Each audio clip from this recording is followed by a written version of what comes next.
रुको रुको रुको, ये कहानी शुरू करने से पहले अपनी सीट बेल्ट बांध लीजिए। इमेजिन करो तुम झज्जर कोर्ट में खड़े हो और सामने जज की कुर्सी पर बैठा है एक चोर। हाँ, असली चोर, जो पिछले हफ्ते ही तुम्हारी गाड़ी को चुरा कर ले गया था और अब वो 2740 कैदियों को बाहर निकाल रहा है, अपने खुद के केसेस खारिज कर रहा है। और 40 दिन तक वो फर्जी जज इसी तरह करता रहा और किसी को कोई शक तक नहीं। इस दिमाग हिला देने वाली स्टोरी को जब मैं पढ़ रहा था तो मुझे बहुत शॉकिंग लगी। मुझे पूरी उम्मीद है कि आपको भी ये स्टोरी शॉकिंग लगेगी। चलिए शुरू करते हैं धनीराम मित्तल की इंडिया की सबसे इंसेन क्राइम स्टोरी।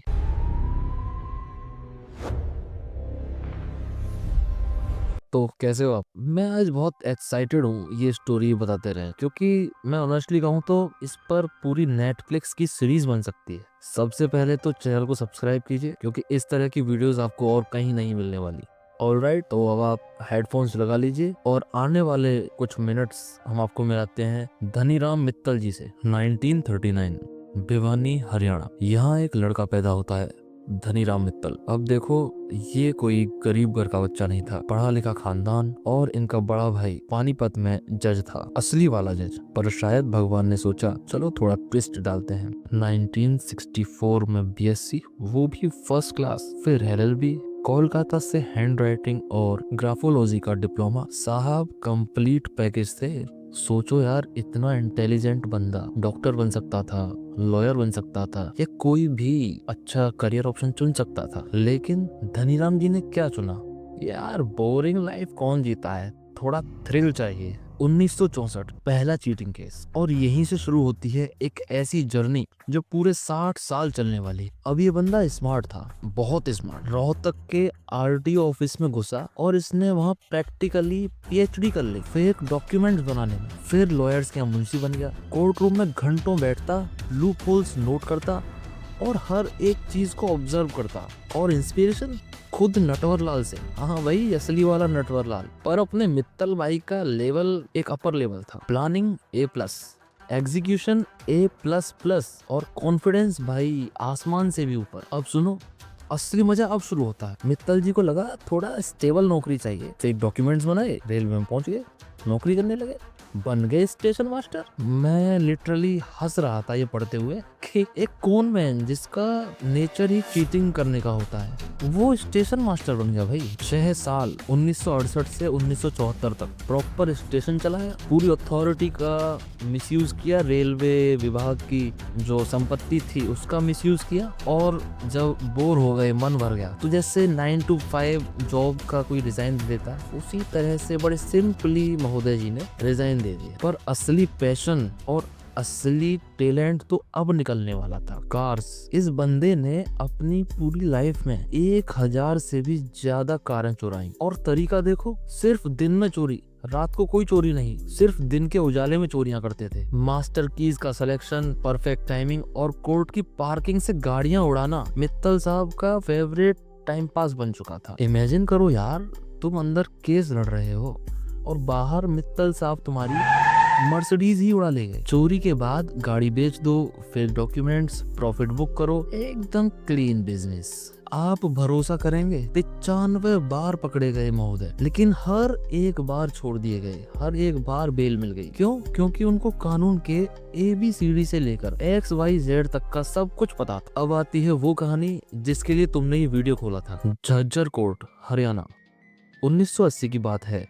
एक सुबह एडिशनल सेशन जज को एक बिल्कुल ऑफिशियल दिखने वाला लेटर मिलता है। लेटर में लिखा है कि एक इंक्वायरी चल रही है और उन्हें 2 महीने की फोर्स्ड लीव लेनी होगी। स्टाम्प असली, पेपर गवर्नमेंट वाला, सिग्नेचर भी परफेक्ट। जज कंफ्यूज हो गए, पर ऑर्डर है तो है।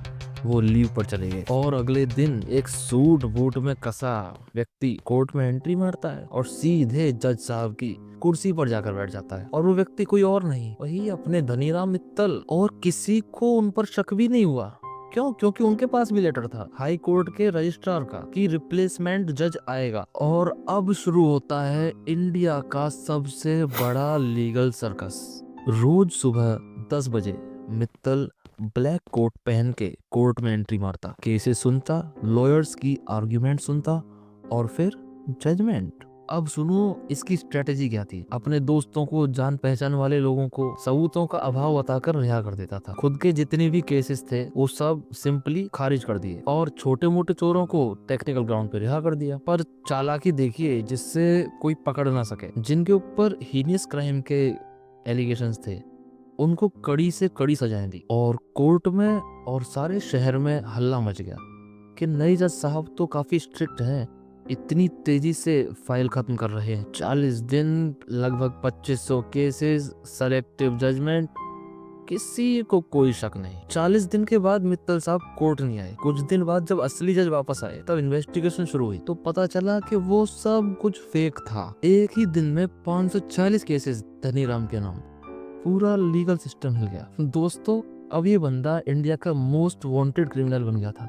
पर धनीराम को कोई फर्क नहीं पड़ता था। लाइफ भर का स्कोर कार्ड देखिए, 95 गिरफ्तारियां, 1000 से ज्यादा क्रिमिनल केसेस, 150 से ज्यादा रजिस्टर्ड चोरी के केसेस और 5 राज्यों में वांटेड। आपको इनके बारे में एक और फनी इंसिडेंट बताता हूँ। एक मामले में ये कोर्ट गए थे, जज इनको देखते ही तिलमिला गए और गुस्से में बोले, अरे मित्तर तू फिर आ गया, भाग जा मेरी कोर्ट से। ये बाहर आते हैं, जो साथ में पुलिस वाले थे उनको चाय पिलाने बैठा देते हैं और वॉशरूम का जाने का बोल के फिर से भाग जाते हैं। कुछ मीडिया सोर्सेज की माने तो मिस्टर मित्तल ने ये एडमिट किया था कि वो क्लेप्टोमेनिया नामक डिसऑर्डर से सफर कर रहे हैं जिसमें चोरी करने पर कोई कंट्रोल नहीं होता। लेकिन इतनी प्लानिंग, इतनी इंटेलिजेंस, ये सिर्फ डिसऑर्डर तो नहीं हो सकता। साल आता है 2016, धनीराम हो जाते हैं 77 साल के, लेकिन वो चोरी करने से कहाँ मानने वाले थे। अपनी मास्टर की लेकर चल पड़े। हाँ, लेकिन अब जो कार्स थी वो हाईटेक कार्स आने लगी थी आजकल। जैसे ही उन्होंने मास्टर की उसमें लगाई और गाड़ी में आवाज करनी शुरू कर दी, तुरंत ओनर आ गया और उसने पुलिस को फोन और सारी चीजें होने के बाद ये आखिरी बार था कि धनीराम को पुलिस ने 95 बार अरेस्ट किया था। उसके बाद 2024 में कार्डियक अटैक की वजह से धनीराम जी चल बसे। पर ये स्टोरी यहीं खत्म नहीं होती। कुछ मीडिया रिपोर्ट्स की माने तो इनके ऊपर एक बुक लिखी है मनीराम जी और 3 लैंग्वेजेस में कोई मूवी इनके ऊपर बन रही है। इस तरह से इंडिया का सुपर नटवरलाल लीजेंड बन गया। तो दोस्तों मित्तल जी की कहानी सुनकर थोड़ा हंसी तो आती है फनी वे में, लेकिन थोड़ा दुख भी होता है कि ये बंदा इतना इंटेलिजेंट था, ये देश के लिए कुछ कर सकता था, ये कुछ बन सकता, लेकिन इन्होंने क्राइम का रास्ता चुना और पूरी जिंदगी बार बार जेल ही जाते रहे। तो ये थे इंडिया के सुपर नटवरलाल। आप इनके बारे में क्या सोचते हैं हमें कमेंट्स में जरूर बताएं। मिलते हैं एक और नई वीडियो में, तब तक के लिए सुरक्षित रहें, अवेयर रहें और देखते रहें क्रॉस्ड चैनल को।